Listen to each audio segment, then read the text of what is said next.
This is Monika. ఈ వీడియోలో మనం solid state PG entrance notes చూద్దాము అండ్ డీటెయిల్గా క్లాస్ చెప్పుకున్నాము. Solid state and chemical kinetics కూడా కవర్ చేస్తాను టైం ఉంటే. ఫిజికల్ కెమిస్ట్రీ చాప్టర్ కంప్లీట్ అవుతుంది ఈ వీడియోతో.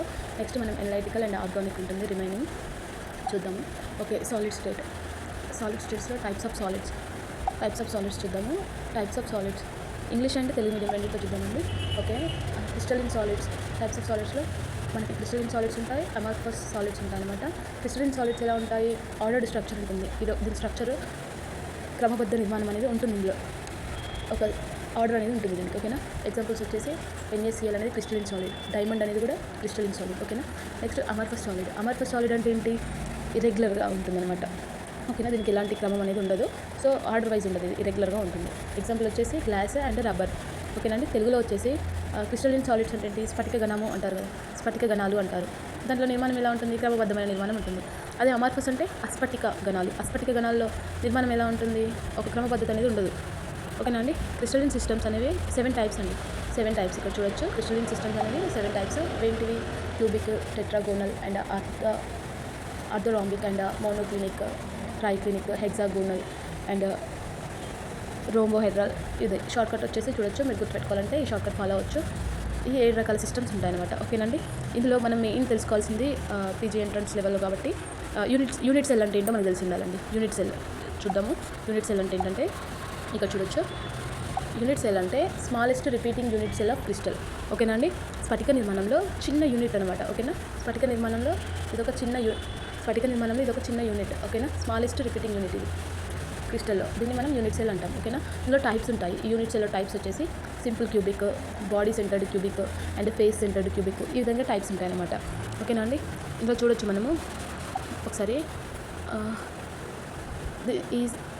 ఈ సింపుల్ క్యూబిక్లో ప్యాకింగ్ ఎఫిషియన్సీ వచ్చేసి 52% ఉంటుంది. అదే బాడీ సెంటర్డ్ క్యూబిక్లో 68% ప్యాకింగ్ ఎఫిషియన్సీ ఉంటుంది. ఫేస్ సెంటర్డ్ క్యూబిక్లో 74% ఉంటుంది. మ్యాక్సిమం ఫేస్ సెంటర్డ్ క్యూబిక్లోనే ఉంటుంది. ఓకేనండి, వీటిలో మనం యాటమ్స్ కూడా ఎలా ఉంటాయంటే ఈ సింపుల్ క్యూబిక్లో 1 యాటమ్ ఉంటుంది. ఓకేనా, ఈ సింపుల్ క్యూబిక్లో 1 యాటమ్ ఉంటుంది. 1. అదే బాడీ సెంటర్లో 2 యాటమ్స్ ఉంటాయి. ఫేస్ సెంటర్లో మనకి 4 యాటమ్స్ ఉంటాయి. ఓకేనండి, వీటిలో మనం కోఆర్డినేషన్ నెంబర్స్ కూడా తెలుసుకోవాలి. ఈ సింపుల్ క్యూబిక్లో కోఆర్డినేషన్ నెంబర్స్ వచ్చేసి ఇక్కడ చూడొచ్చు, మనకి ఇచ్చారు. సింపుల్ క్యూబిక్లో కోఆర్డినేషన్ నెంబర్స్ వచ్చేసి 6 ఉంటాయి అనమాట.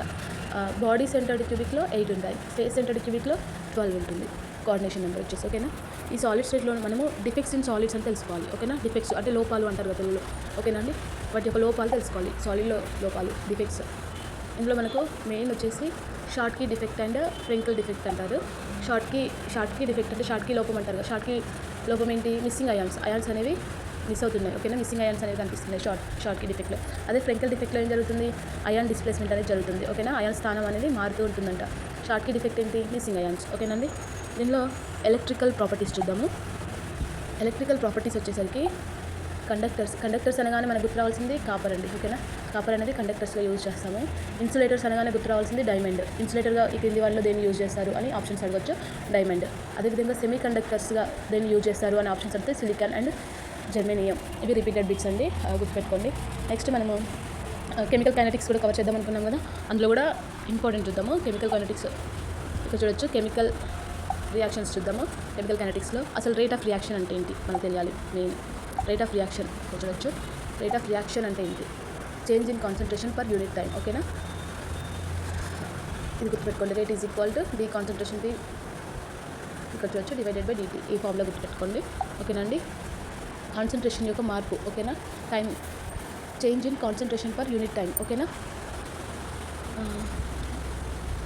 ఆర్డర్ ఆఫ్ రియాక్షన్ చూద్దాము. ఆర్డర్ ఆఫ్ రియాక్షన్ వచ్చేసి ఇందులో 0 order, first order, second order ఉంటుంది.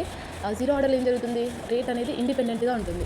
అదే ఫస్ట్ ఆర్డర్లో ఏం జరుగుతుంది? Depends on 1 reactant. రేట్ అనేది ఒకటే రియాక్టెంట్ మీద డిపెండ్ అయి ఉంటుంది.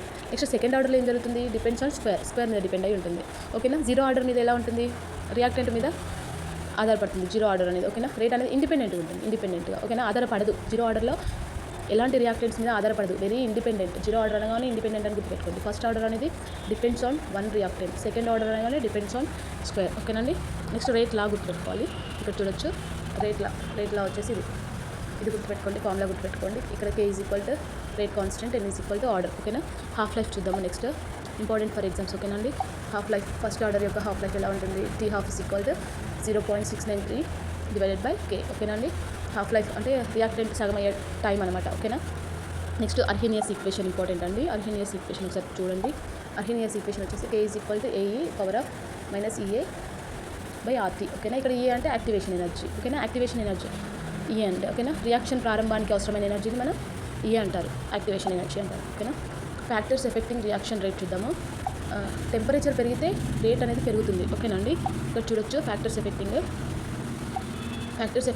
రియాక్షన్ రేట్ వచ్చేసి టెంపరేచర్ పెరిగితే రేట్ ఎలా ఉంటుంది, రేట్ అనేది పెరుగుతుంది. కాన్సన్ట్రేషన్ పెంచినా కూడా రేట్ పెరుగుతుంది. మనం catalyst యూజ్ చేసినా రేట్ అనేది పెరుగుతుంది. ఈ ఫ్యాక్టర్స్ అన్ని యూజ్ అవుతున్నాయి. టెంపరేచర్ యూజ్ అవుతుంది, కాన్సన్ట్రేషన్ యూజ్ అవుతుంది, catalyst యూజ్ అవుతుంది, సర్ఫేస్ ఏరియా యూజ్ అవుతుంది. ఇందులో ఏ ఫ్యాక్టర్స్ని బట్టి కూడా ఎఫెక్ట్ అవుతుంది. ఓకేనా అండి. ఉష్ణోగ్రత పెరిగితే రియాక్షన్ వేగం అనేది పెరుగుతుంది. catalyst వాడినా కూడా వేగం పెరుగుతుంది. ఓకేనా అండి. ఇందులో టైప్స్ ఆఫ్ రియాక్షన్స్ చూద్దాం ఒకసారి. టైప్స్ ఆఫ్ రియాక్షన్స్ వచ్చేసి కాంబినేషన్ జరుగుతుంది, డికంపోజిషన్ జరుగుతుంది, రిడాక్స్ జరుగుతుంది, యాసిడ్ బేస్. ఓకేనా అండి. ఇవన్నీ కూడా వీటిలో టైప్సే. Combination, decomposition, redox, acid base, ఇవన్నీ కూడా టైప్స్ ఆఫ్ రియాక్షన్స్. ఓకేనా అండి. PG entrance important topics, very important వచ్చేసి సాలిడ్ స్టేట్లో ఏమో మళ్ళీ ఒకసారి చూడొచ్చు. సాలిడ్ స్టేట్లో ఇది ఒకసారి చూసుకోండి. ప్యాకింగ్ ఎఫిషియన్సీ, న్యూమరికల్స్ మనం ఇందాక చెప్పుకున్నాము. Density of unit cell, Miller indices చూసుకోండి. మిల్లర్ ఇండిసెస్ అంటే ఐడియా ఉంది కదండి మీ అందరికీ. HKL అంటాం కదా, HKL. డిఫెక్ట్స్ అంటే ఫ్రంకెల్ అండ్ షార్ట్కి లోపాలని ఇప్పటిదాకా మనం చెప్పుకున్నాం already. Density of unit cell గురించి కూడా చెప్పుకున్నాము. ప్యాకింగ్ ఎఫిషియన్సీ కూడా చెప్పుకున్నాము. సింపుల్ క్యూబిక్లో ఎంత ఉంటుంది అండ్ బాడీ సెంటర్లో ఎంత ఉంటుంది అండ్ ఫేస్ సెంటర్లో ఎంత ఉంటుంది. మీకు రివిజన్ అయితే అవ్వాలి అని నేను చెప్పట్లేను, ఆల్రెడీ మీరు క్లాస్ ఉన్నారు కాబట్టి మీకు ఐడియా ఉంటుంది. అండ్ కెమికల్ కైనెటిక్స్లో ఏమో ఇంపార్టెంట్ వచ్చేసి order determination and half life numericals and Arrhenius equation problems ఒకసారి చూసుకోవచ్చు. ఓకేనండి. మీకు నా ఛానల్ యూజ్ అయితే లైక్ చేయండి, సబ్స్క్రైబ్ చేయండి, కామెంట్ చేయండి. ప్రీవియస్ బిట్స్ ఎక్స్ప్లెనేషన్ కావాలి అంటే కామెంట్ చేయండి, తప్పకుండా చేస్తాను. Thank you for watching. Subscribe for more videos.